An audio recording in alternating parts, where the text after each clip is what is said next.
Istri saya itu dari keluarga pondok Jawa Timur. Itu dulu iskal sama saya, janggal. Karena anak saya kalau mau jajan tuh saya tidur pun dibangunkan. Pak bangun, saya minta uang. Itu ya sampai sekarang begitu. Istri saya itu iskal, janggal. Karena janggal kan ada Jawa Timur sopan sekali sama orang tua. Tanya saya. Karena dia keluarga orang terpelajar, tanya. Kenapa itu dibiarkan? Saya jawab saya.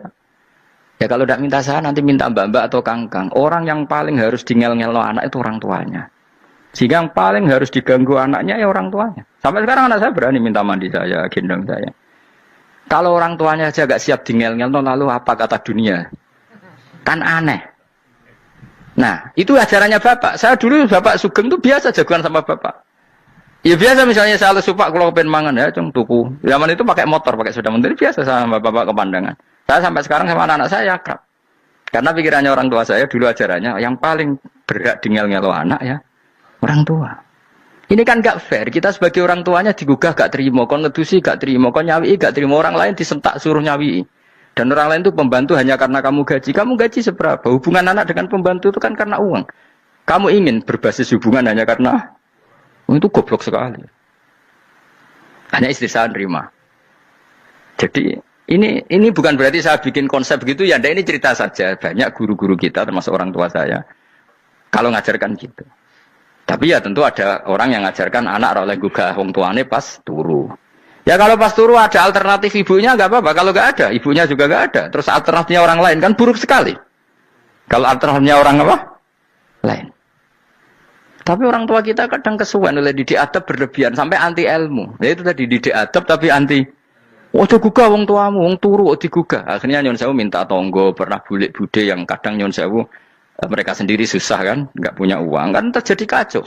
Demi adab tapi menghilangkan ilmu. Tidak boleh, nomor satu itu ilmu baru adab.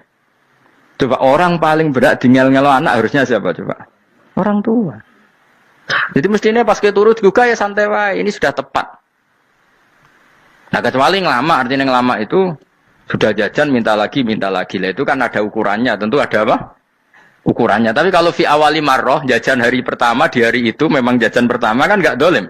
Kecuali minta yang ketiga, keempat, lah itu baru mungkin salah. Akhirnya istri saya menerima konsep ala saya ya sekarang ya menerima. Sampai sekarang saya biasa misalnya habis ngajar dari Sarang atau ngajar dari Kudus baru datang anak saya rewel minta jalan-jalan ya saya turutin. Karena menurut saya yang paling harus kangelan demi anak adalah orang tuanya, bukan orang lain. Padahal saya punya santri loh. Kalau mau keren-kerenan saya punya semuanya. Tapi itu kan enggak hukumnya Allah. Keren itu kan hukumnya manusia. Dia santri terus dia ini berhak ngongkon. Itu kan hukumnya manusia. Hukumnya Allah ya enggak ada. Hukumnya Allah ya wong tua, be anak-anak be wong tua. Hukum liyane gaweane manusia. Sing penting ku anfusakum wa ahlikum. Nah, ora ono santri kaum barang ora ono.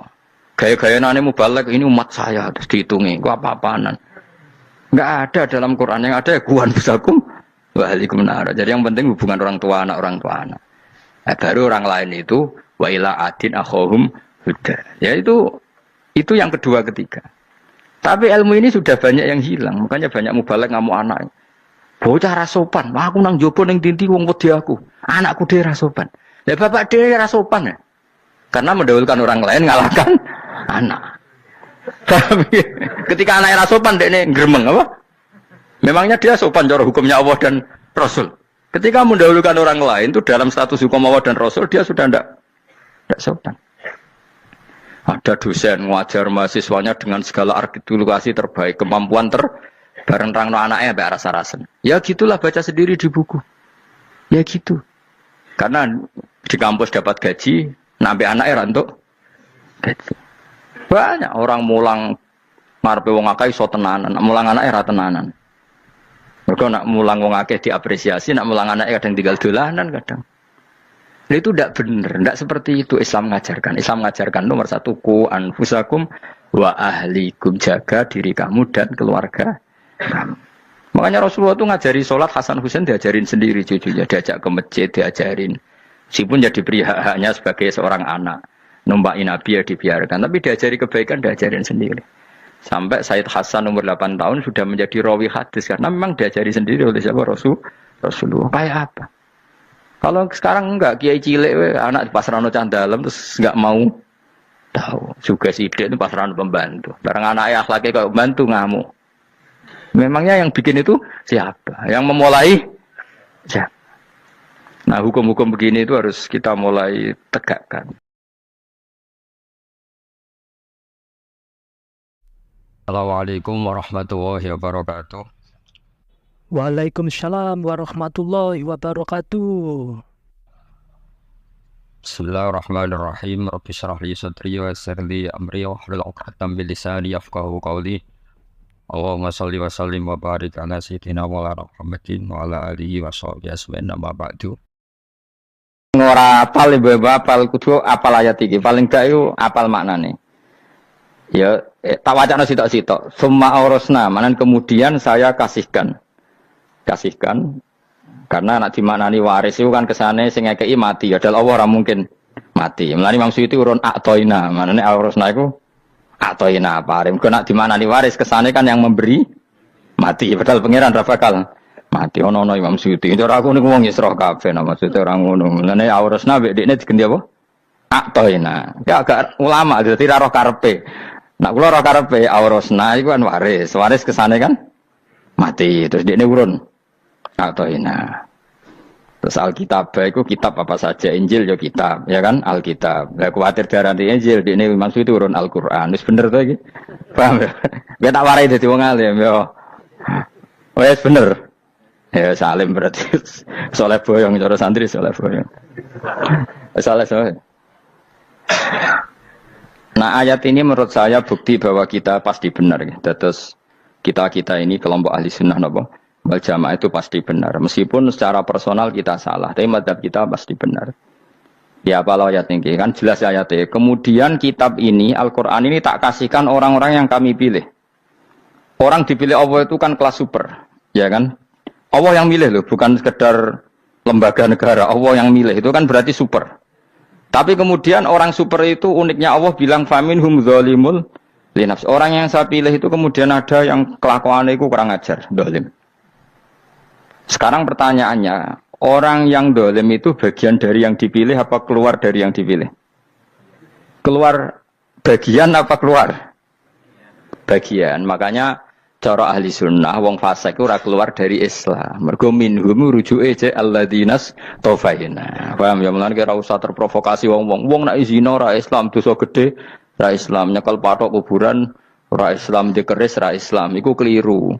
Wong Allah dhewe dawuh kemudian Quran ini tak kasihkan sama orang-orang yang kami pilih. Lah yang kami pilih itu ada yang berstatus dolim. Artinya yang dolim pun masih berkategori yang kami pilih. Artinya minimal tidak keluar dari nopo Islam. Itu kan normal. Misalnya saya sebagai pelatih milih 11 pemain. Ya tentu setelah di lapangan ono sing dolim kan. Mau ngamun toh. Mau kerobok toh. Tapi tetap dia pilihan kan.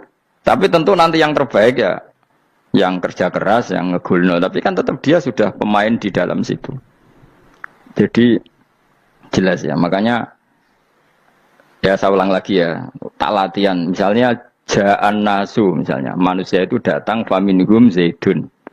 Waminhum amrun. Waminhum bakrun. Artinya ketika kata manusia itu pasti memasukkan zaid, amar, takar. Orang-orang yang dipilih Allah itu ya siapa saja, yang penting kategorinya dipilih. Meskipun setelah dipilih Allah itu ada yang berstatus dolim. Nah kenapa tetap dipilih Allah? Ya karena dia punya status. Tak warai ya jadi wong alim. Hukumnya Allah Ta'ala itu ada yang berstatus itu lugu. Lugu itu ya lugu ummi. Karena agama ini memang ummi. Ummi itu lugu.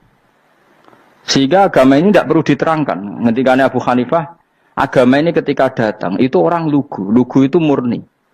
Murni itu proporsional. Sehingga sifat ummi itu baik. Misalnya saya bilang gini, rungono awas kena keliru.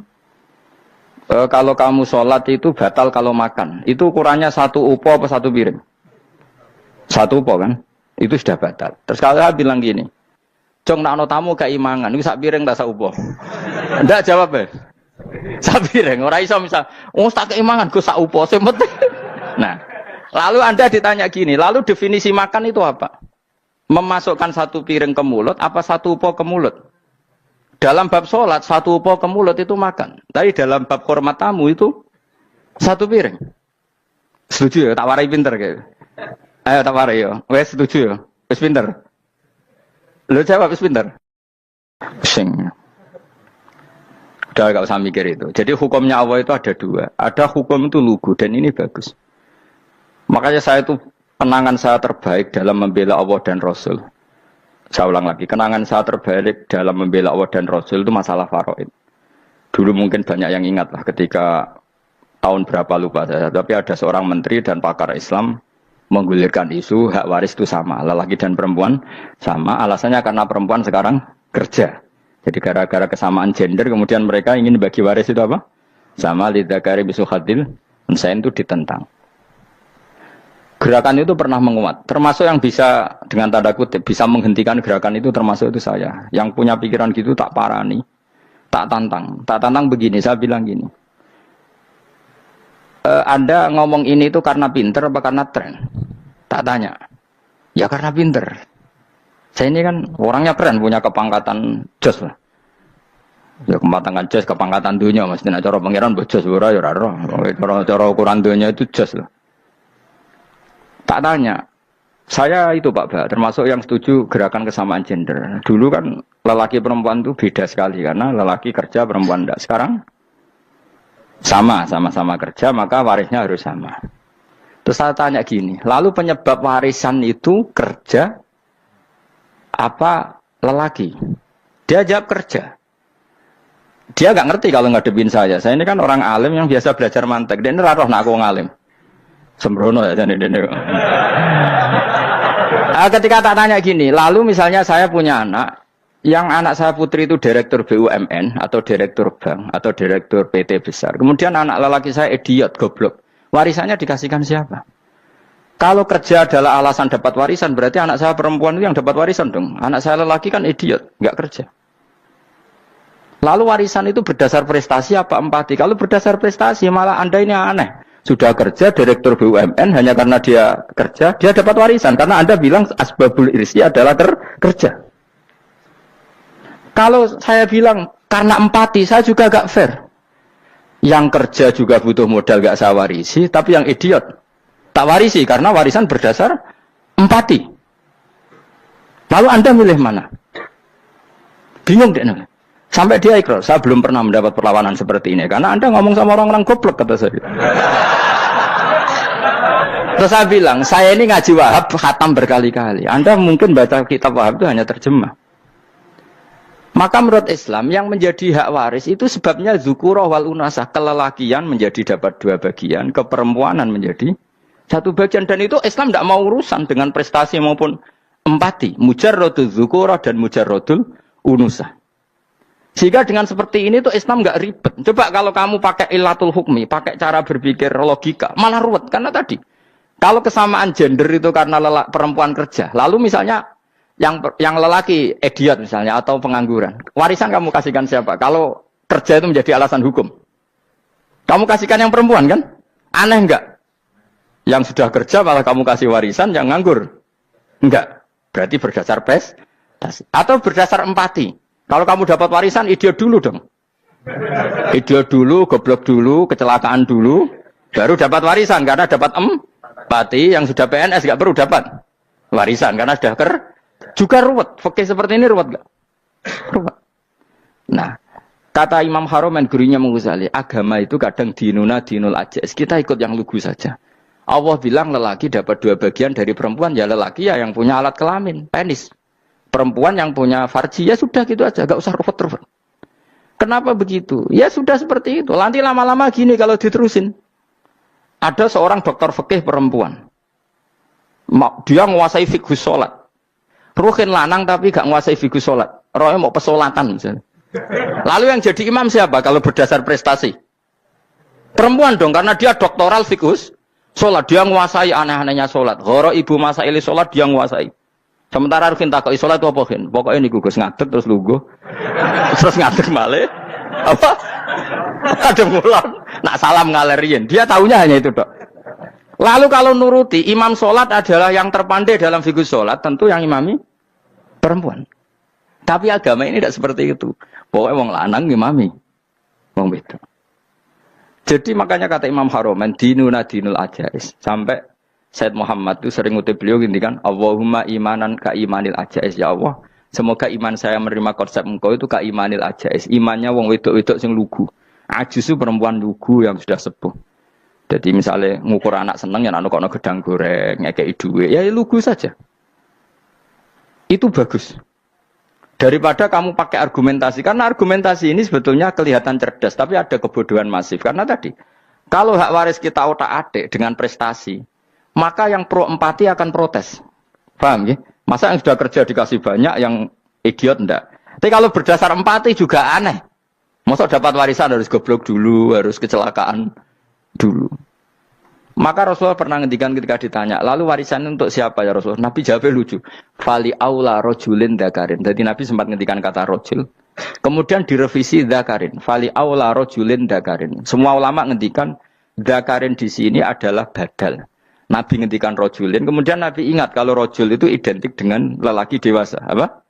Kemudian Nabi mengulang lagi dzakarin. Tidak harus dewasa, yang penting lelaki. Jadi meskipun baru lahir, kalau dalam keadaan baru lahir namanya apa? Kan dakarin kan? Belum bisa dikatakan rojul. Paham ya? Nabi ngulang 2 kali. Fali aula rojulin dakarin. Ini penting saya utarakan supaya clear. Jadi agama itu gak usah diotak-atik. Ya itu tadi misalnya imam sholat itu lelaki. Ya sudah lelaki. Lelaki itu apa? Yang punya alat kelamin lelaki. Jangan dibalik ini. Yang dikatakan lelaki itu orang kuat. Jika meskipun perempuan kalau kuat, misalnya perempuan anggota poluan, lelakinya cemen, idiot, maka imamnya perempuan gitu. Karena makna lelaki adalah kuat. Ini keruwetan. Jadi agama itu tidak seperti itu. Nah sekarang kembali ke pilihan. Yang dikatakan pilihan itu orang hebat. Apa yang dipilih? Apa berdasar definisi? Apa berdasar kehendak yang milih? Loh kamu udah pinter, tumben udah pinter. Alam raya ini milik Allah. Dan semua di alam raya ini milik Allah. Maka dipilih tidak dipilih itu terserah yang punya apa terserah kita. Apa terserah kriteria, apa terserah definisi. Dalam konteks kita sebagai objek diambil, tentu terserah yang punya. Kemudian Allah bilang, orang-orang itu saya pilih. Nah kalau milihnya Allah berdasar kepunyaan, tentu Allah boleh dong memilih orang yang sebetulnya berstatus dolim. Ya tapi ya tetap dia dolim, tapi ya tetap dipilih. Kenapa ya? Karena Allah yang punya. Saya misalnya orang kaya, boleh nggak punya HP buruk? Boleh kan? Terserah saya. Saya orang kaya, beli HP mahal, medium dan paling buruk. Boleh enggak? Boleh, saya yang punya. Nggak boleh, Gus, ini orang kaya harus beli HP yang mahal. Yang bilang harus siapa? Nah kegoblokan kita ini seperti ini. Nak wong sugih HP ini kudu larang. Nak wong alim kudu bojone ayu. Sing kudu darani kudu ayu ku sapa? Nak maji jalan yang tumbuh swarga lho kudu iku sing swargane mbam tapi kudu. Nah, kita ini sering berpikir ngatur Tuhan. Nah, Indonesia negara yang mayoritas muslim terus Islam Indonesia kudu dadi sampling Islam seluruh apa? Dunia. Ya ora usah sombong ngono ya keben. Mayoritas juga wonge kakean ngono ae ora perlu GR jadi sampling percontohan Islam internasional ora perlu ngono. Lah misale terus dadi contoh misalnya nang Masjid Haram niru Jumatan ning Indonesia berangkat mbek do rokokan. Bariku tekike diusep-usepno ning pojok pager. Lah misale wong Mekah terus do ngono kabeh karena mencontoh Islam Indonesia. Kacau gak? Ora usah GR ngono biasa wae. Napa? Biasa wae. Terus misalnya mencontoh Islam Indonesia, Indonesia nak ziarah Wali Songo terus tahlilan nunggu nganti setengah jam. Lah terus raudhah dikepung ngono rak macet Mekah Madinah. Mergo agar ziarah Nabi terus lungguh apa? Sak jam. Nak ning wali sak jam ning Nabi 2 jam lah kira-kira gitu. Ya malah nganyak Kanjeng Nabi tuh. Nabi sekaruan afdhalul khalqi mbok dongakno wa maghfir lahu warhamhu. Iku malaikat sak langit misah. Ya Nabi kok dongakno di sepuro. Kowe tapi ya betul sepuro kan. Enggak boleh doakan Nabi gitu enggak boleh. Wa sholli ala sayyidina Muhammad wa ala alihi enggak boleh pakai ighfir lahu. Masalahnya tahlilan apa alam donga iku terus kamu gunakan. Misalnya terjadi percontohan Islam dunia terus Nabi kapundhut ditalkin, nak ditakoki waman rabbuka piye. Terus Nabi warai waman nabiyuka. Mesti nabi yo pro, lah aku nabi coba takut. Jadi kita ini sering kumo luhur karena kita mayoritas terus jadi percontohan Ora usah ngono. Paham ya napa? Ndak usah ngono, mayoritas sae, tapi ora usah GR jadi apa? Percontohan internasional. Mungkin kalau masalah Islam damai ya bagus, tapi itu kan tidak hanya Indonesia. Di mana-mana yang Islam damai juga banyak dan yang tukaran juga banyak. Toh yang tukaran nggak pernah maklumatkan diri ini percontohan janda. Ya biasa saja. Saya ulang lagi ya. Maka menurut saya nggak akan benar pendapat Khawarij atau pendapat Islam yang keras bahwa orang dosa besar itu keluar dari Islam. Karena ketika Allah mengatakan, kemudian aku pilihkan kitab ini, tak kasihkan orang-orang yang saya pilih. Itu diantara yang pertama adalah meskipun mereka sebagian tetap zalim. Artinya tetap zalim itu tidak menjadi dia keluar dari status Islam. Paham ya? Sekarang saya tanya, yang dikatakan warga Indonesia itu siapa? Ya siapapun yang bergeografis di Indonesia, lahir sebagai akte Indonesia, ya orang Indonesia. Kemudian ada yang penjahat, ada yang maling, kita penjara. Apa dia keluar dari kebangsaan Indonesia? Enggak kan? Sama ketika orang Islam menjadi zina dan fasik koruptor, keluar dari Islam enggak? Enggak. Karena Allah tetap bilang faminhum. Apa? Faminhum. Jelas ya? Wes kayak ngarah Khawarij. Kenapa? Kalau Khawarij cara berpikir itu ekstrim. Setiap dosa besar itu mengeluarkan orang dari status Islam. Oh, itu bahaya sekali. Karena nanti kalau itu iya, kita akan kehilangan banyak orang nopo Islam. Makanya Nabi nanti ngendikan, saya berharap yang nanti masuk surga dari umatku itu separuh, 2/3. Itu kata ulama-ulama. Kalau kita pakai mazhab Khawarij, orang Islam itu tidak sampai 1/3. Karena banyak yang keluar dari Islam. Duwe keris ke Islam, duwe akeh ra Islam, nglakoni jimat ke Islam, nyekel patok ke Islam, dosa gede ke Islam, korupsi ke Islam. Terlalu banyak yang kita usir dari Islam. Lalu kita ngusir atas nama apa? Coba. Kalau atas nama Tuhan, kamu tidak Tuhan. Atas nama wakil Tuhan, Tuhan tidak pernah mewakilkan ke Anda. Orang-orang mandate. Yang kita tahu dari Quran ya ayat ini, Tsumma awrasnal kitabal ladzina astafaina min ibadina. Kemudian kitab ini tak kasihkan orang-orang yang saya pilih. Dan orang yang saya pilih itu faminhum zalimul li nafsi. Dan sebagian dari itu adalah orang zalim. Dan itu jelas bagian dari itu. Artinya keluar apa masuk? Keluar apa masuk? Masuk. Meskipun ya yang zalim tetap berstatus zalim. Kayak warga Indonesia, ini semua warga Indonesia. Paham ya? Yang maling ya tetap warga Indonesia. Meskipun ya tetap maling. Jelas ya? Betul nanti. Makanya ahli sunnah itu pendapatnya falam nukafir mu'minan bil wisri. Kita tidak akan mengkafirkan orang mukmin hanya karena melakukan dosa. Kenapa ya? Karena Allah bilang faminhum setengah sangking itu masuk bagian. Dan itu luar biasanya Allah disebut istofaina. Tetap orang-orang pilihan.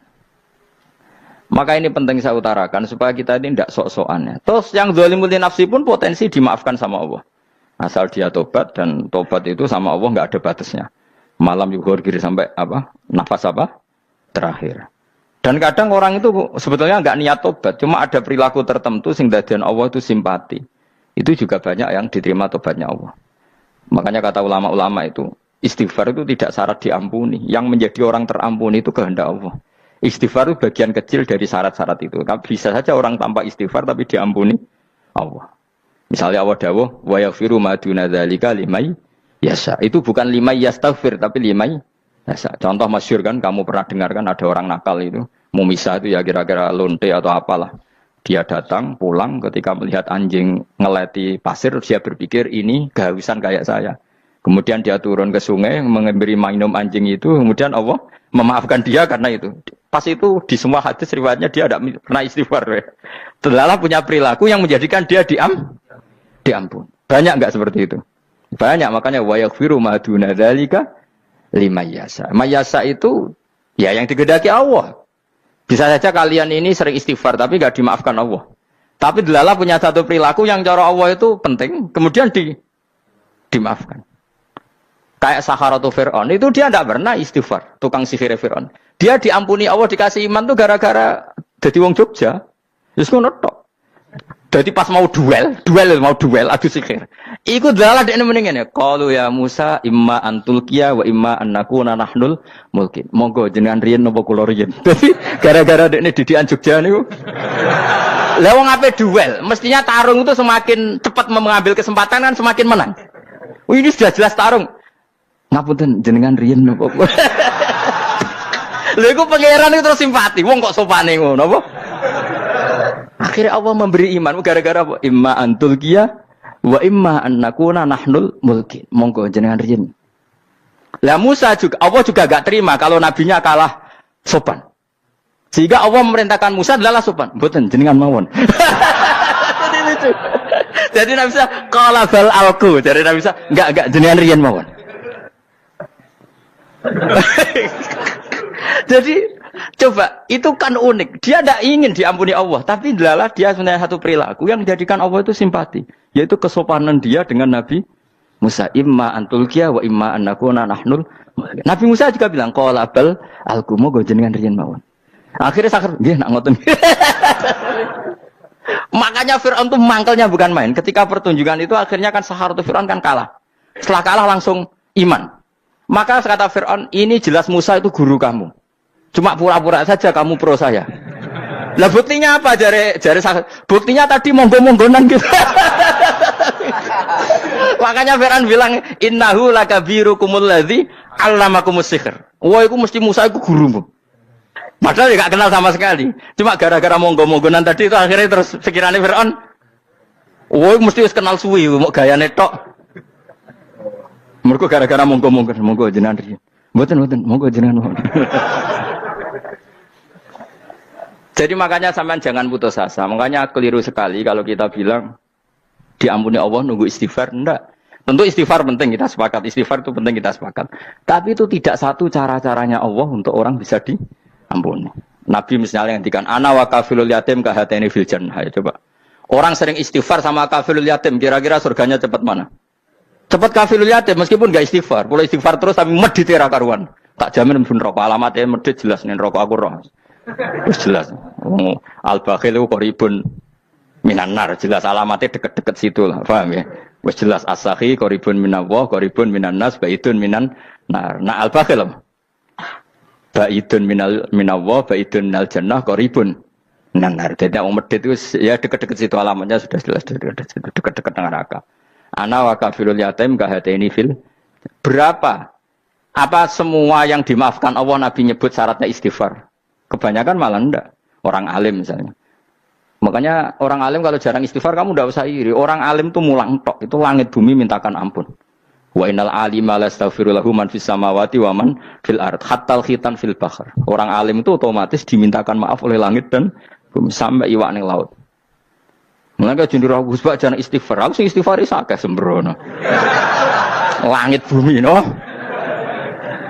Mulane kula nu jarang istighfar bukan karena saya sombong, memanfaatkan istighfar mereka, no?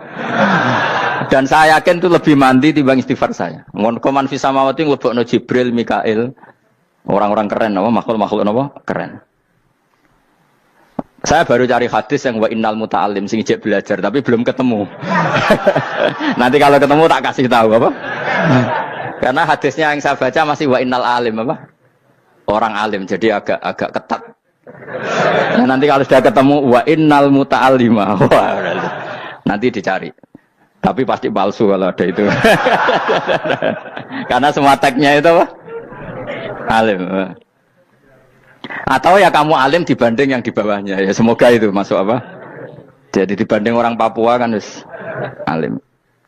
Saya ulang lagi, ini penting sekali. Jadi latihlah jangan punya gerakan takfiri orang lain dianggap kafir, orang lain dianggap kafir karena Allah tidak pernah mengusir hambanya. Meskipun apapun salah najiyah kata Allah tetap faminhum. Apa? Faminhum. Hum itu rujuknya ke yang depan. Jadi termasuk orang-orang yang saya pilih adalah faminhum zalimul li nafsi. Tetap dia di arena itu. Nisbatnya Islam ya tetap di area Islam itu. Meskipun yang ya kayak warga Indonesia coba. Warga Indonesia itu siapa yang terlahir di Indonesia dan ber-KTP kartu keluarga Indonesia sudah. Nanti tentu yang bajingan tetap bajingan, yang koruptor tetap koruptor. Tapi menjadi warga Indonesia atau terus keluar dari warga Indonesia? Tetap warga Indonesia. Kira-kira seperti itulah analoginya. Tetap istofaina, tapi tetap berstatus faminhum dolim. Tapi rujuknya kan tetap faminhum ikut setengah saking alladzina istofaina. Mulane ngaji sing tenanan, kowe ora usah anut khawarit. Khawarit ku apa ngamukan. Sidik-sidik wong liya salah yo apa-apaan. Loh saya juga mangkel be wong dolim. Semua orang soleh mangkel be wong dolim, tapi ya dihukum saja. Misalnya dalam Islam ada kisos, ada hadul qadzaf, hadus sariko. Ya hukuman saja, tapi hukuman itu tidak bisa menghilangkan status. Ya sama seperti manusia tetap manusia, meskipun apapun dia ya manusia. Ya tadi misalnya manusia itu siapa? Ya manusia itu ya manusia.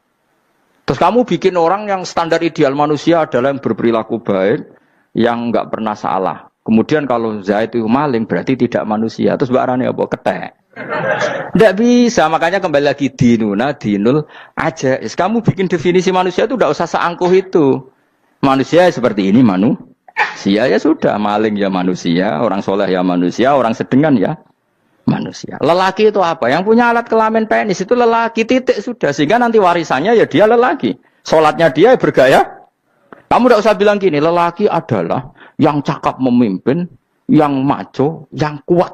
Jika kalau tidak seperti itu namanya perempuan. Terus kamu membolehkan yang seperti ini jadi makmumnya perempuan. Imamnya perempuan sing maco. Kacau enggak kalau agama nuruti logika-logika itu? Enggak, jawab aja. Kacau. Lalu lucunya sekarang banyak kecerdasan yang mengarah ke sana. Makanya agama ini jadi kacau. Karena sudah ada dinul ajais. Agama ini agama ummi. Ya agama ini agama ummi. Kata Allah, huwaladzi ba'atsa fil ummiyin. Ummiyin itu lugu itu polos. Jadi kalau orang polos misalnya gini. Ini apa? Kira-kira kalau jawab orang polos ini. Jam. Bagus kan jawab jam. Jam untuk apa? Penunjuk waktu. Ya sudah seperti itu. Tapi kalau orang engkek. Ini itu apa jam? Itu barang murahan. Bulat kan oleh jawab. Mana numpak mobil carry itu apa? Itu black melaku. Yang mobil itu Alphard. Jadi kacau. Enggak boleh agama dibawa ke sana. Apa? Agama di sana dibawa ke sana. Nah itu madzhabnya ahli sunnah apa? Wal jamaah. Ketika Rasulullah ngendikan la yu'minu ahadukum hatta yuhibba li akhi, ora kok diarti ini ora iman. Jika yang menyala itu tidak iman, tidak seperti itu cara mengartikan ahli sunnah wal jamaah. Karena status itu tidak pernah hilang. Yang hilang hanya kesempurnaannya. Paham ya? Kesempurnaan kita jadi manusia hilang karena kita maling, karena jadi koruptor. Tapi tetap kita manusia. Kesempurnaan kita sebagai orang mukmin hilang kalau kita fasik. Tapi kita tetap mukmin. Paham ya? Makanya setiap hadis gitu kata ahli sunnah la yu'minu imanan kamilan. Wis dong ya? Dong. Ya terus alhamdulillah, subhanallah. Ya doa alim. Ya saya ulang lagi ya. Jadi kejati dirian itu tidak bisa hilang dengan standar keidealan. Yang hilang itu standar apa? Keidealan. Misalnya kita maling ya eman lah sebagai orang mukmin kok maling. Warga Indonesia kok kriminal tuh eman. Tapi dia tetap orang Indonesia. Orang Islam tetap Islam meskipun dia fasik.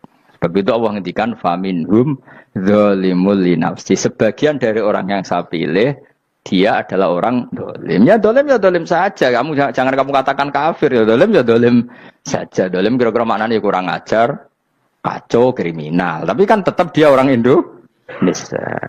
Paham ya? Ya tetap dia orang Islam. Tapi Islam yang dolim. Ya seperti saya sering cerita. Saya pernah ketemu orang alim melaku-melaku di Tuban. Iku pilih tanggamu. Wong Islam kok doku. Wong Islam kok doku umat. Umat Islam kok do mabuk. Ya tentu oknum ya. Tapi jadi orang alim tadi, itu orang umat Islam. Islam sing kumat. Jadi orang Islam itu hanya dua, umat Islam sama Islam yang kumat. Jadi kalau pas fasik ya Islam kumat. Kalau pas waras umat Islam. Ya sudah itu bolak-balik. Ya, jadi umat Islam. Jadi kalau di Jogja atau di Jakarta ada orang mabuk, itu berarti Islam sang kumat. Kalau pas ngaji umat Islam. Tapi kadang orang yang sama ya kadang umat Islam, kadang Islam yang kuman. Ya sudah seperti itu. Dan nanti pas diambil Allah ya tetap statusnya dua tadi. Umat Islam dan Islam yang kuman. Jadi jelas ya. Jadi jelas sekali makanya orang Khawarij itu kata Rasulullah syarrul khalqi wal khaliqa. Ela-ela makhluk itu orang Khawarij karena dia menghilangkan status kejati dirian. Itu bahaya bagi kelangsungan negara maupun agama. Jadi misalnya kalau orang nyuwun sewu misalnya ada orang kriminal di Indonesia, terus dianggap gak warga Indonesia, terus mau dibuang kemana? Coba. Sama kalau semua orang Islam yang salah dianggap kafir, terus lalu mau kamu buang kemana? Padahal dengan kamu katakan kafir, artinya dia sudah tidak wajib sholat. Orang kafir tidak wajib sholat, tidak wajib puasa. Apa tidak lebih ngeri? Karena dia tidak berkewajiban melakukan ibadah-ibadah Islam. Berarti Anda lebih ridho dunia ini rusak. Ya misalnya Zaid, karena megang patok kuburan, atau melakukan dosa besar, kamu katakan kafir. Setelah kafir, dia wajib sholat tidak? Tidak kan? Wajib puasa tidak? Berarti kan malah jura-juran. Karena mendorong orang keluar dari ring permainan kesalehan. Tapi kalau kita katakan Islam, kemudian kita bina. Kan ini jadinya aset. Dengan kamu katakan Islam artinya menjadi aset kan. Bandingkan kalau kamu katakan keluar. Paham ya? Makanya Nabi ngendikan umatku itu apa? Khawarij. Karena ini bahaya. Bahaya. Negara juga gitu. Andai kan kita berpikir ekstrim, yang melanggar negara tidak warga Indonesia. Yang demo tidak warga Indonesia. Sing beda pendapat dengan pemerintah gak warga Indonesia, negara ini habis. Kehilangan 50% warga Indonesia. Ya biasa saja, yang salah ya salah, tapi tetap warga Indonesia. Kalau secara aturan hukum harus dihukum, ya dihukum. Asal objektif, asal adil. Kayak misalnya santri saya, yang santrinya Gus Bak itu siapa? Ya pokoknya saya ngaji. Kamu gak usah pakai definisi ideal. Saya ngaji, saya paham, saya orang ngantuk, saya pinter. Yang ya idul. Mana. Jadi nek sing bener piye? Sing santri Gus Bak piye? Ya sing ngaji. Lah sing piye ya pokoke angge sing teko ngowo ya wis melok mlebu. Ora paham yo ngaji, paham yo ngaji. Wong didelok kolang itu pokoke angge sing teko ngono. Malaikat yo ora niteni sitok-sitok iki paham ta ora iki. Oh malaikat itu ono sing drengki disalahno pangeran kita jamin. Tapi bukan malaikat elit sing didrengki ora malaikat elit, malaikat awam napa? Masyhur itu kan. Innalillahi ta'ala malaikatan sayakhina fil ardi yabtahuna khilaqal dzikr. Terus Allah punya sekian malaikat yang tukang mencari-cari tempat dzikir. Khilaqul dzikri itu tempat-tempat halal haram, tempat-tempat ngaji. Kalau orang toreko ya tempat wiridan oleh maknanya. Tapi kalau orang fikih maknanya tempat diajarkannya halal dan haram. Terus setelah ketemu orang ngaji terus kata para malaikat sing apian, halumu ila buhyatikum. Ini tempat kamu, ini orang ngaji. Kemudian ada malaikat yang agak hasud, tapi entah gimana hasudnya. Pokoknya bilang gini, itu ada orang yang datang ke situ tidak niat ngaji, nyari temannya. Kebetulan temannya itu ngaji. Maka ya Allah itu jangan masukkan kategori yang ngaji, karena dia nyari situ nyari temannya. Kebetulan temannya itu ngaji. Tapi apa kata Allah? Hum alqaumu la yasqa bihim jalisuhum. Wes ngono lah, asal melok gabung tak sepuro kata Allah. Hum alqaumu la yasqa bihim jalisuhum. Mereka adalah kaum asal ikut duduk saja, ikut nimbrung duduk saja dengan niat yang macam-macam, tetap tak ampuni kata Allah. Tidak penting kan niat ngaji ku hiburan, alternatif, dibanding ngomong sumpah ngadepi bojo. Wes gak penting kabeh. Pokoke anggere melok nimbrung sah. Enak loh? Nah, ya alhamdulillah. Sauni-unimu. Jadi agama itu tadi, pokoknya jangan kulino merubah kesestatusan. Makanya itu hebatnya ahli sunnah napa wal jamaah. Setiap ada hadis la imana liman la ahdalah. Tidak ada iman bagi orang yang enggak nepati janji. Semua ahli sunnah nafsiri gimana? Tidak ada iman sempurna, tapi dia tetap mukmin, cuma tidak sempurna. Tidak dihilangkan status mukminnya. Masa orang Indonesia kalau maling enggak orang Indonesia? Lalu kamu buat kemana dia? Ya tetap dia orang Indonesia meskipun tidak ideal sebagai warga Indonesia, tapi tetap orang Indonesia. Jelas ya. Tadi summa awrasnal kitabal ladzina istofaina min ibadina. Terus orang yang istofaina itu berstatus faminhum zalimul linafsi. Tapi tetap istofaina, tetap orang-orang apa? Pilihan. Karena kita alhamdulillah apapun fase kita dipilih Allah menjadi orang Islam. Alhamdulillah alladzi hadana li hadza ma kunna linahtadiya laula an hadana Allah. Dan kita alhamdulillah dengan segala kekurangan kita tetap dipilih Allah menjadi muslim. Ora terima muslim pembawa jalalain, enggak keren ta Mas. Jas napa? Jas. Muslim pecinta Lailatul Qadar. Meskipun salah tanggal. Ayo gumun wae wong. Gak tau mikir ono to kan. Iya, soalnya aku lah ya yakin itu Qadar tanggal 21. Karena suara mayoritas suara Tuhan. Kula ya melok goblok kan. Kula nang malam 21 ya wiridanku tak tambah. Meskipun aku ya Ya rada eskal tapi Gusti niku suarane tiyang kathah nderek mawon. Oh, inna anzalnahu fi lailatul qadar. Quran itu tak turunkan pada malam. Jadi normalnya Lailatul Qadar itu berbarengan dengan malam. Tapi wis rasa mbok imani biasa wae, mari fitnah ngene wah. Nah biasa. Yang jelas Lailatul Qadar itu bisa kapan saja. Nah ulama dulu bilang ya bisa kapan saja. Cuma kata ulama-ulama bisa saja diturunkan di tanggal itu. Ya bisa itu karena memang nuzulul Quran itu kan tidak semuanya di tanggal 17 sebetulnya. Jadi di mana-mana itu ada simbol-simbol yang dipakai. Istilahnya tanggal 17 itu simbol memang kebetulan ada yang tanggal 17. Tapi kita tahu kan yang turun di Haji Wada juga banyak. Coba Haji Wada tanggal berapa? 9 Arafah. Bulan apa? Dzulhijjah. Dan banyak ayat turun Isra Mi'raj misalnya. Ayat Isra Mi'raj turun bulan apa? Rejab kan? Ibu yang ngaji dora hatam kecangkeman. Jadi Quran itu tidak hanya turun di Ramadan. Ya biasa saja. Makanya kayak saya itu kan biasa ngaji Quran. Ya setiap saat anggap Lailatul Qadar. Cuma kita ya ikut umumnya orang Lailatul Qadar itu tanggal 21, 23. Aku lah senang malaikat yang bagian panitia itu ben jelas fokus di tanggal itu. Tapi kamu jangan pernah berpikir menafikan hari-hari lain bagi ulama tertentu, bagi wali-wali tertentu. Mereka ngalami Lailatul Qadar kulalailah. Banyak wali yang bilang, saya ngalami Lailatul Qadar kulalailah. Maksudnya, karena kulalailah zaman Nabi itu pernah dituruni Quran. Dan semua itu artinya Lailatul Qadar. Tapi tentu ada simbol. Kayak kemerdekaan Indonesia itu dimulai tanggal berapa? 17 Agustus. Sebetulnya ya enggak. Ketika Jepang kalah itu ya sudah merdeka. Dan daerah tertentu sudah lama dulu merdeka kayak Aceh. Karena dia tidak merasakan dijajah Belanda.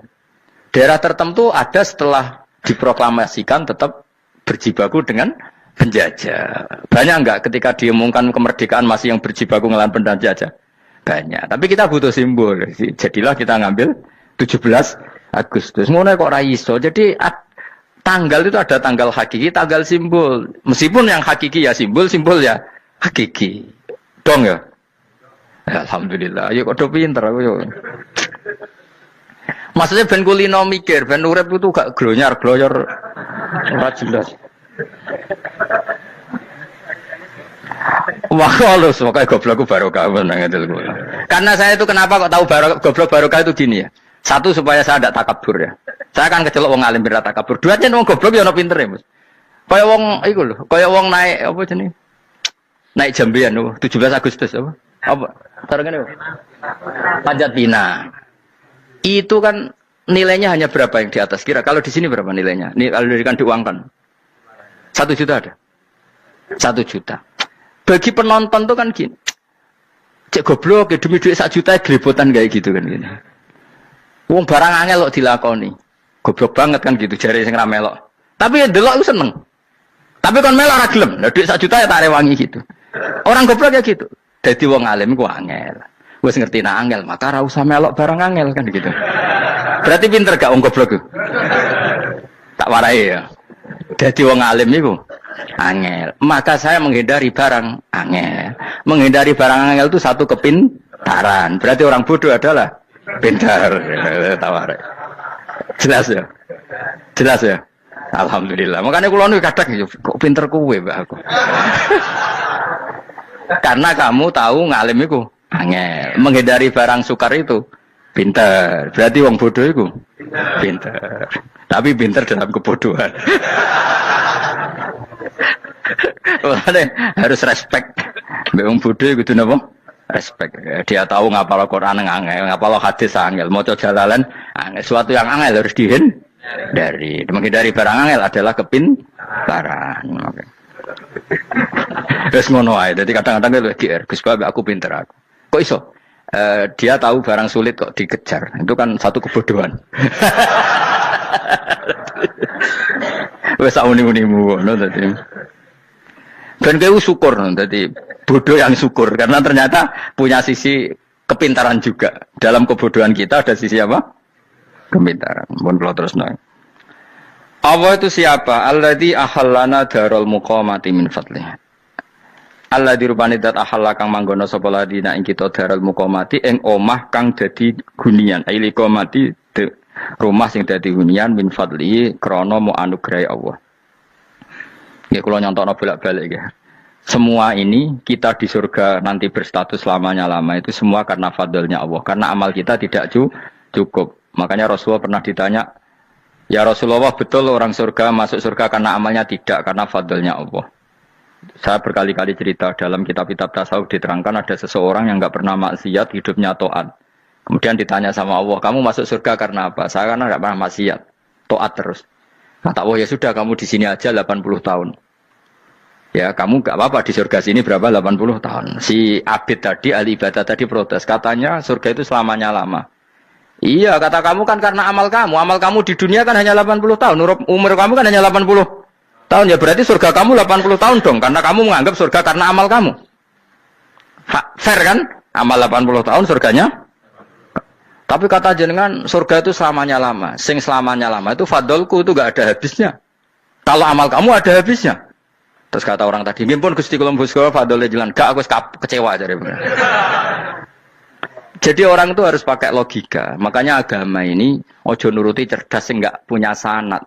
Lalu gunanya amal apa? Kalau kita masuk surga mergo fadhole pangeran, bocah kok geblek gendeng campur gak di sanad. Kita ini punya sanad dari guru-guru kita. Kalau semua surga Allah mensifati itu min fadli, ada unsur fadlnya Allah meskipun kita ngamal. Karena tadi kalau karena amal kita hanya sak soleh-solehmu 80 tahun. Iku enak soleh terus. ABG puber pacaran tua dadi mubalek ya ta ora? Ayo ngaku ae. Tuane delok duang dutan, gede-gede sunah Rasul.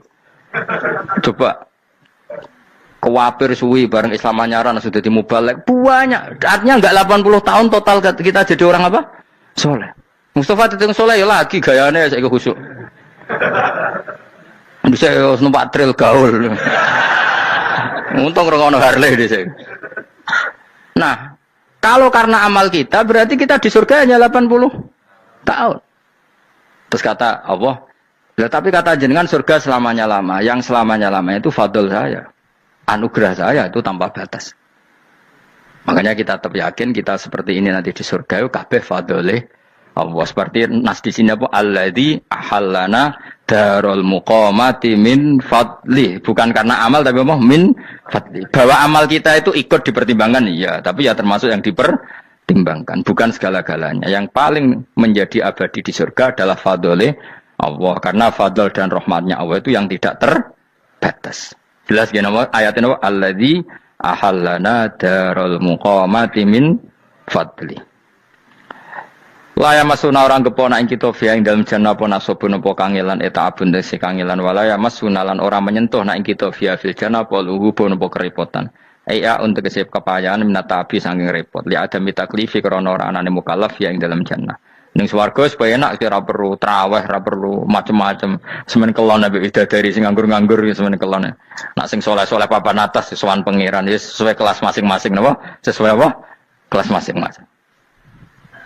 Nah sing kuapok melarat menawa numpak ampat ngalor gitu tuwabrakno bariku njaluk meneh tuwabrakno meneh. Saking dendame ning donya ora alpat ra iso numpak. Dadi numpak kan ya cemplono jurang wae ya. Bariku njaluk apa? Anyar meneh bojo ngono sing wayu buak gentine. Saking dendame di bojo elek ning donya. Serapo bos gak masalah ini swarga aman apa? Wa dzikrusani uta nyebut sing kedua atabi'i kang anut lil awali maring sing awal kuwi tasri karo nyeplosno binafsi lan nafekno lugu.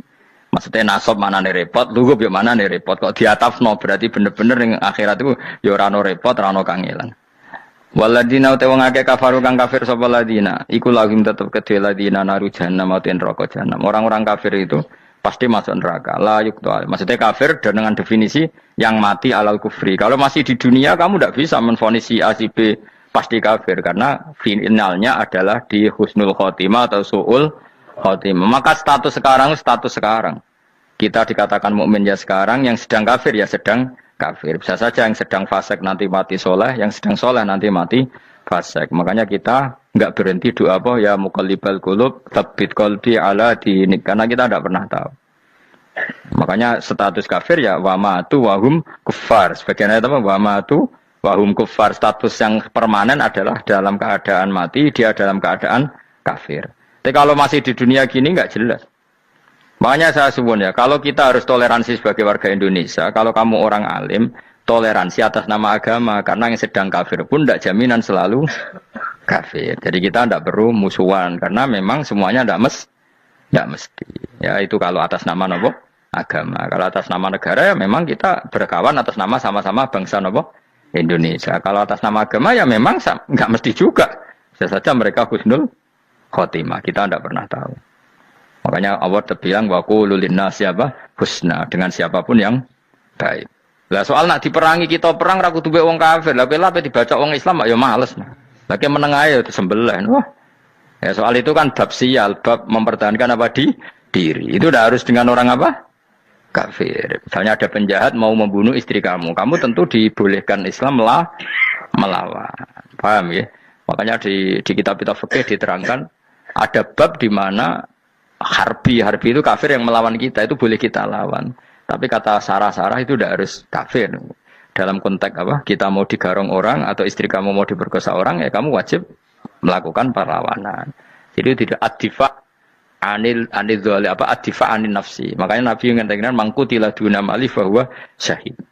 Jadi itu kan disiplin fikih. Makanya ngaji ya. Makanya taatu soleh juga gitu. Orang soleh yang sedang soleh nggak boleh kumul luhur, bisa saja suul khotimah. Kita punya cerita banyak. Misalnya Khalid bin Walid, Wahsi itu kayak apa Nabi bencinya sama Wahsi karena pembunuh Sayyid Hamzah. Tapi dia mati husnul khotimah. Sa'labah yang punya gelar merpatinya masjid karena selalu itikaf malah suul khotimah. Kita tidak pernah tahu. Dan tidak pernah tahu itu bagus. Karena menjadi mawas diri, menjadi tawadu. Tawadu itu ekspresinya macam-macam. Boleh ada ya ulama yang ini cerita aja ya. Ada ulama yang mau dicucup. Alasannya didik santri atau masyarakat biar hormat sama orang alim, itu ya benar. Ada ulama yang nggak kerso dicucup. Alasannya saya sendiri untuk melawan ujub saya, keangkuhan saya, kesombongan saya. Ini namanya istihad. Boleh, bebas orang boleh. Kenapa? Istihad. Abdul bin Mas'ud itu nggak senang punya santri derekno dia. Karena kata beliau dilatan ditabe wa fitnatan lil mabuk. Yang derekno itu hina, dia khawatir kumo luhur apa? Kiai kalau kelamaan di derekno itu kan kumo luhur. Kadang gawa rokok era gelem, ono sing gawakno. Bahkan nyumet era gelem ono sing nyumet. Padahal kok film geng Cina ae. Geng Cina kan padha kan. Kadang kene bangga wong kok geng Cina kok apa. Tapi banyak juga ulama yang mau biar gue iling-ilingan di enggak apa-apa, semua itu istihad. Kenapa semua itu enggak apa-apa kita. Makanya saya itu ya kadang salaman, kadang enggak. Karena istihad kita banyak. Uwais Al-Qarni itu nggak mau salaman. Bukan karena dia menolak salaman. Dia takut kalau ada tradisi begitu, orang dicucup-cucup terus sombong. Itu juga bahaya bagi yang dicucup. Tapi ya salaman tetap sunat. Kita tetap yakin salaman itu sunat. Karena mendidik anak atau masyarakat hormat sama orang alim. Tapi kalau itu terlalu masif, nanti orang yang abal-abal menjadi keangkuhan. Delok wong sakmenake nyucup aku kabeh. Keren gak? Keren apa nih? Soalnya jangan ditakdir pun rokok aneh-aneh. Enggak ada yang keren di dunia. Yang keren adalah makanya Salman Al Farisi ketika dia sukses menaklukkan Persia itu mau syukuran. Kata Salman Al Farisi, enggak Jong. Kalau saya nanti masuk surga, saya mau syukuran. Tak undang namanya. Kau juga punya rencana syukuran di surga. Nanti tak undang sama. Dan enak kan enggak usah biaya undang. Pesta besar-besaran. Biar nak seneng dugem-dugem ini kono ora ono maksiat. Sekono go babonmu, widadarimu go. Piro kan widadari ora jare 70. Piro Mas? Nggih rencana piro Mas? Piro? Rukun 70 Mas. Nanti tak undang. Saya punya rencana, pokoknya sekali masuk surga bersyukuran besar-besar. Kayak tak undang ra ono berarti ning neraka.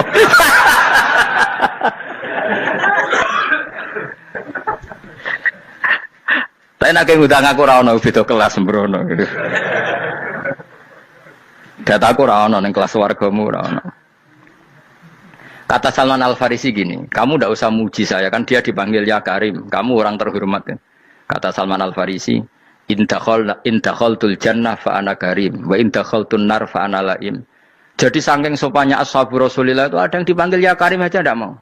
Tunggu Jung ya, panggilan itu sematkan saya nanti ketika saya masuk surga. Kalau saya masuk surga fa ana karim, saya berstatus orang mulia. Tapi nanti kalau saya masuk neraka fa ana laim, saya orang yang terhina. Jadi dulu ashabu Rasulullah seperti itu. Terus ada ulama yang melawan nafsunya macam-macam. Misalnya saya milih jarang ada sowanan, saya dapati senang banyak santri sowan. Tapi bukan karena benci ndak. Karena saya takut sebagai orang yang sangat terhormat. Saya ngaji di mana-mana suka yang nggak usah pakai kursi. Gue iling-ilingan kalau saya dan kamu setara. Saya sebenarnya bisa aja minta kursi tinggi koyok ketua MK.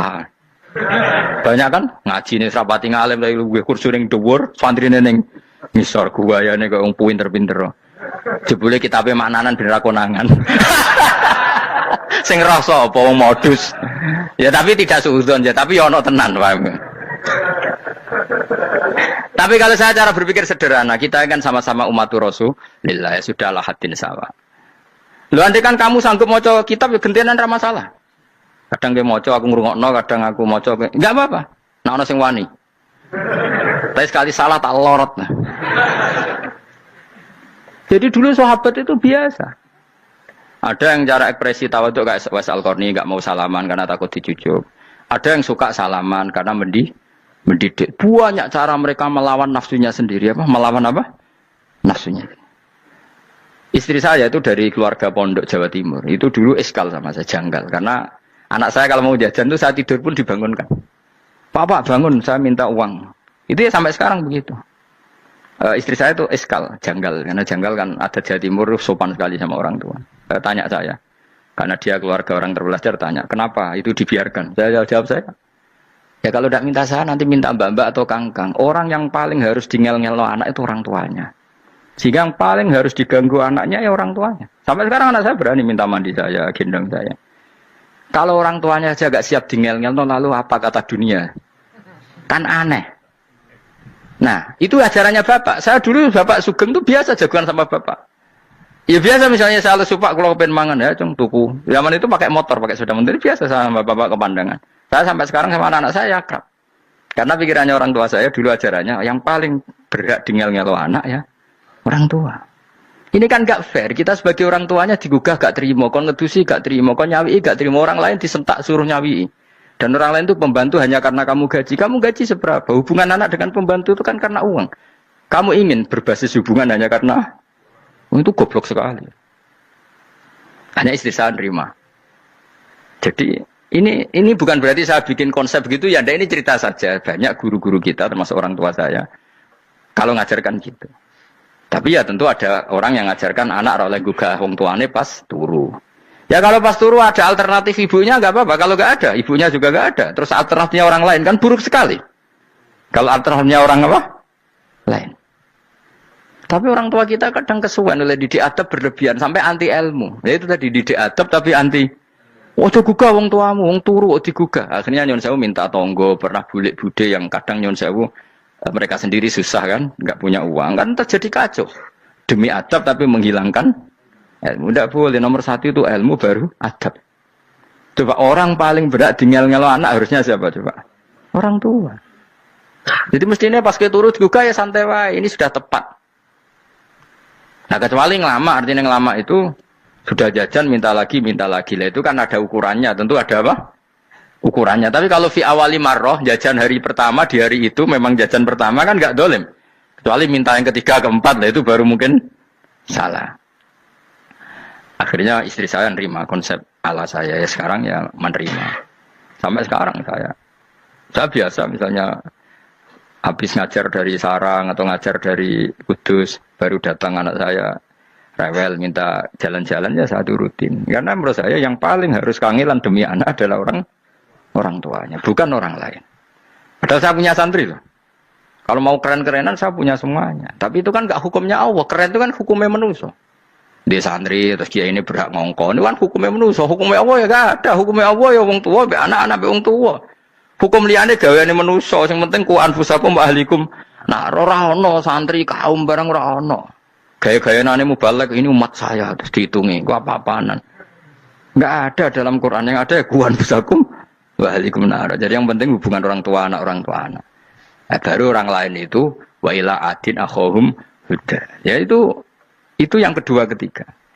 Tapi ilmu ini sudah banyak yang hilang. Makanya banyak mubalek ngamuk anak. Bocah rasopan. Aku nang jopo ning tinti wong wedi aku. Anakku dhewe rasopan. Lah bapak dhewe rasopan ya. Karena mendahulukan orang lain ngalahkan anak. Ketika anaknya sopan dekne gremeng apa? Memangnya dia sopan cara hukumnya Allah dan Rasul. Ketika mendahulukan orang lain itu dalam status hukum Allah dan Rasul dia sudah tidak sopan.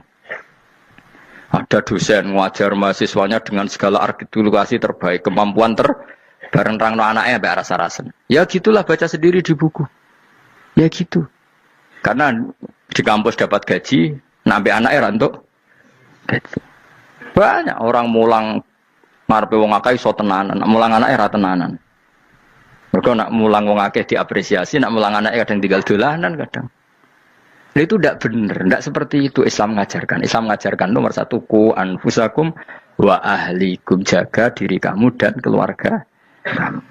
Makanya Rasulullah itu ngajari sholat Hasan Husain diajarin sendiri cucunya, diajak ke masjid diajarin.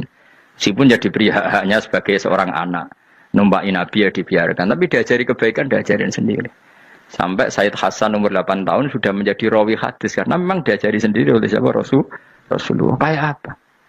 Kalau sekarang enggak, kiai cilik anak pasrano candalem terus enggak mau tahu. Juga si ide itu pasrano pembantu. Barang anaknya akhlaknya kayak pembantu ngamuk. Memangnya yang bikin itu siapa? Yang memulai siapa? Nah, hukum-hukum begini itu harus kita mulai tegakkan. Ya kayak dipanggil ya Karim. Kita termuliakan tuh sampai berapa? Banyak kan dulu orang mobil aja dibukakan, dia boleh kecekal KPK. Pas mulia, masya Allah, buka mobil ya tahu. Ngerti-ngerti cekal KPK. Kayak sama. Neng dunia disusul-susul sebenarnya rokok, kan rugi bener. Makanya saya ngikuti madzhab Salman Al Farisi. Saya sudah niat syukuran besar-besaran tak jamin, tak undang teman. Tapi daripada saman konangan gak di situ, mendingan enggak ya.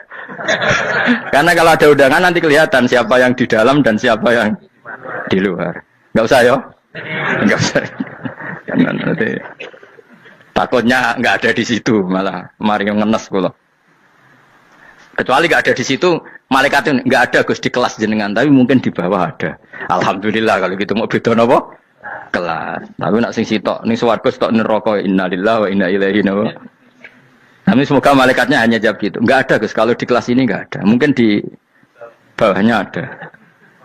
Tapi nanti pengurusnya enggak mau, pengurus warga itu. Enggak bisa ini. Kalau beda kelas harus pakai visa. Karena lintas apa? Negara.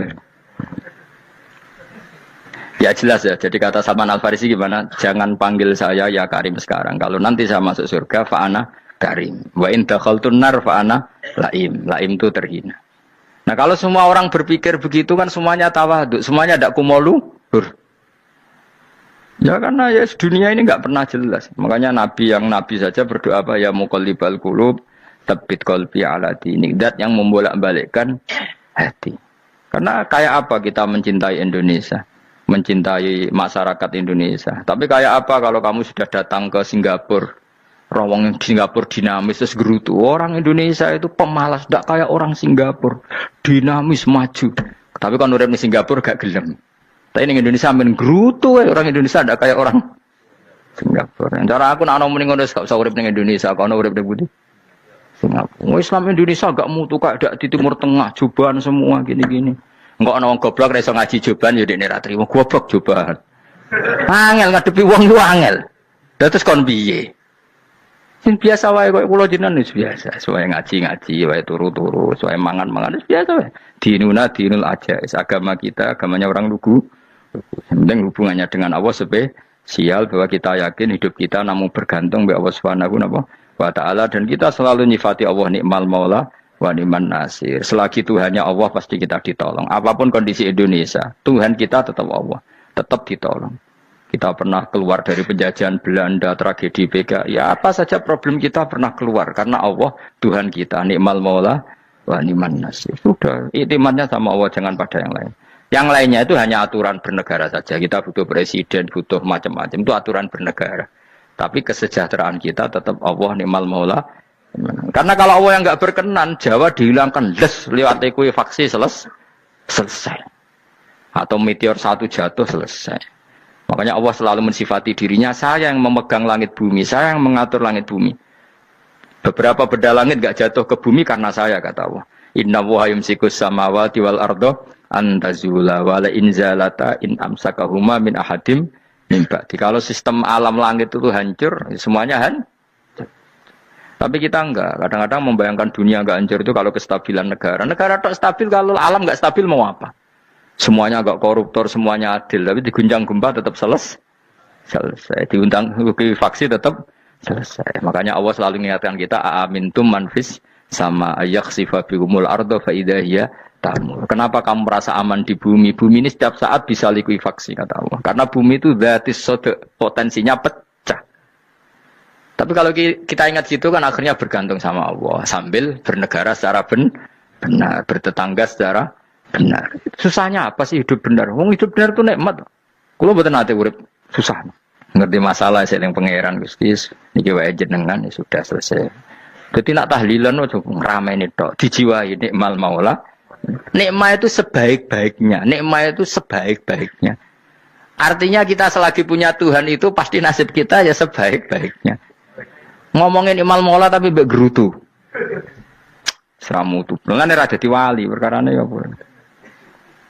Jadi wiridane wae tapi ra dijiwai, enggak boleh seperti itu. Tapi lumayan, timbang ora wali ra wiridan malah ra karu-karuan malah.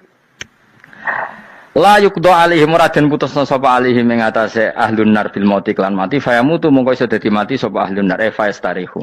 Mongko iso istirahat sapa ngake. Jadi ahlun nar ketika disiksa minta mati. Maksudnya mereka minta mati itu tidak merasakan sakit.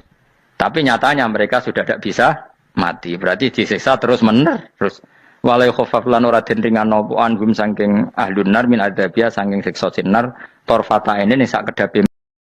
Nggih, mohon maaf. Assalamualaikum warahmatullahi wabarakatuh.